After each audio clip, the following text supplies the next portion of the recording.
और सिर्फ लफ्ज़ मुमकिन को जहन नशीन कर लो, क्योंकि अल्लाह के लिए सब मुमकिन है, कुछ भी नामुमकिन नहीं। अगर वो मुमकिन करना चाहे और उसकी चाहत किस तरह हासिल करनी है ये तुम बखूबी जानते हो। क्या पता वो तुम्हारी मोहब्बत से की गई कोशिशें देखकर तुमसे राज़ी हो जाए।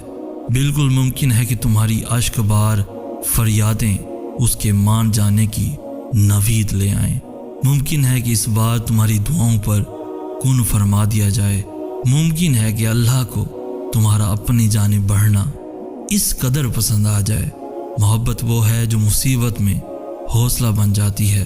मोहब्बत वो है जो मायूसी में यकीन बन जाती है। और मोहब्बत वो है जो दिन रात तुम्हें सजदे में जगाती है।